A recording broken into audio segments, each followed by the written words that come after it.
여러분 안녕하세요. 오늘은 유시민 작가님이 신간을 내셔가지고 온라인 서점으로 구매를 했거든요. 요 책인데 역사의 역사라는 책입니다. 사니까 요걸 또 줬어요.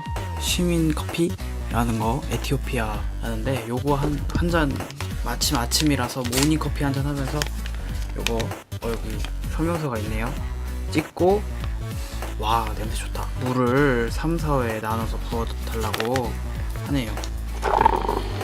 이렇게 해가지고 잠깐 커피가 내려지는 거를 이제 기다리는 동안 책 얘기를 다시 해볼게요. 요거 새로 나온 신간이고 역사서에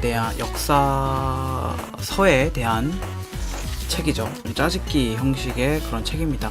디자인이 굉장히 예쁘게 돼 있어요. 딱 책장에 놓기에 굉장히 멋있어 보일 법한 그런 디자인입니다. 중간중간에 보면은 이렇게 책에 대한 정말 잡지에서나 나올 법한 그런 예쁜 책 그림들이 이렇게 있어요. 디자인도 많이 신경 썼다라는 느낌이 많이 듭니다. 이렇게. 하지만 조금 제가 유시민 작가님이 워낙 글을 잘 쓰시고 그 전에 읽었었던 나의 한국 현대사, 유시민의 글쓰기 특강, 이것도 재밌게 읽었기 때문에 요거를 믿고 구매를 했는데, 사실 저는 조금 생각한 거랑 달라가지고 솔직히 조금 실망을 했습니다. 왜 실망을 했냐면, 책이 어떤 책이라는 거를 좀 알려드릴게요. 역사서, 사마천의 사기, 그리고 헤로도토스의 역사, 그 다음에 제가 가장 기대했던 부분은 아마 9장이었어요. 가장 보고 싶었던 부분인데, 다이아몬드와 유발 하라리의 두 가지 책, 총균세와 사피엔스. 저는 솔직히 9장을 제외한 나머지는 그렇게 좋게 읽었다고 할 수가 없을 것 같아요. 왜냐면은 역사를 다루고 있는 책 자체가 이론적인 내용이 많고, 역사의 일부분을 이야기하기 위해서는 당시의 상황을 매우 자세히 알아야 할 필요가 있기 때문에 읽기가 쉽지 않은 책인 게 분명합니다. 근데 그런 책을 압축해 놓으면 사실 내용을 더 이해하기가 쉽지가 않아요. 더 이상 제가 생각하기에는 여기 등장한 모든 책들이 더 이상 압축될 수 없는 수준의 그런 책들이라고 생각을 합니다. 그런 책들을 소개하는 책이기 때문에 그냥 전혀 이 역사서에 대한 관심이 없으신 분들이 봤을 때는 매우 재미없을 수도 있다라는 생각을 합니다. 그래서 만약에 책을 구매하실 분들은 알아두고 구매를 하시면 좋을 것 같아요. 커피가 다 됐나 봐요. 한번 마셔볼게요. 맛있네요. 맛있네.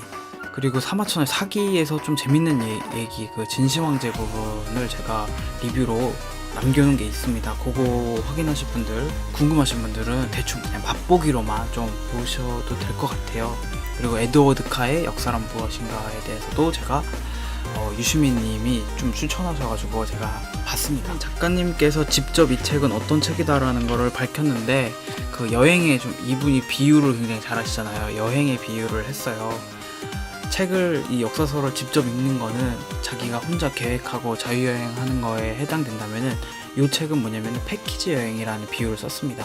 이미 잘 짜여진 아주 친절한 안내 가이드를 자기가 이런 책이 있다라는 거를, 여러 권의 책을 소개를 해주는 거예요. 남들이 좋다는 광경을 봐도 잘 마음에 안 와닿을 수 있죠. 이건 너무나도 당연한 거기 때문에 좀 참고를 해주셨으면은, 이 책을 읽고 좀 실망하시는 분들이 좀 안 생길 수 있을 것 같다라는 생각을 합니다. 저는 9장 빼고는 흥미롭게 받아들이지 않았어요. 그리고 이 책에서 그 유시민 작가님이 물론 발췌하면서 자신의 의견이 물론 들어가긴 합니다.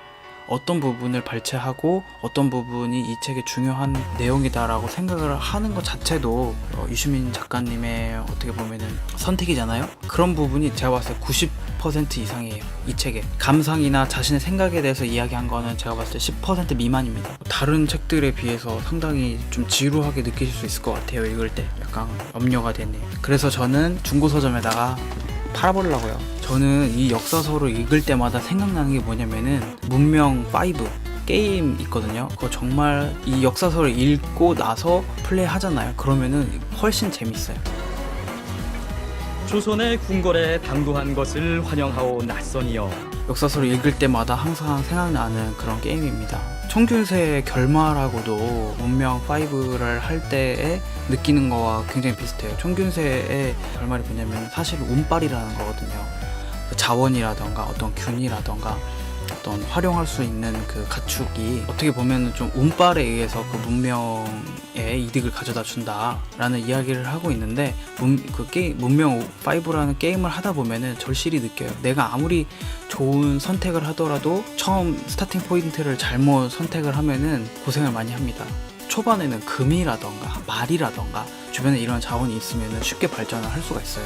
농업을 하기도 굉장히 편하고, 근대화가 되면 철이 굉장히 중요해집니다. 철도를 놓고 공장을 세우고 하려면은 철이 있어야 되기 때문에, 철은 그나마 좀 흔해서 별로 관계가 없지만은, 그리고 석유 있죠, 석유.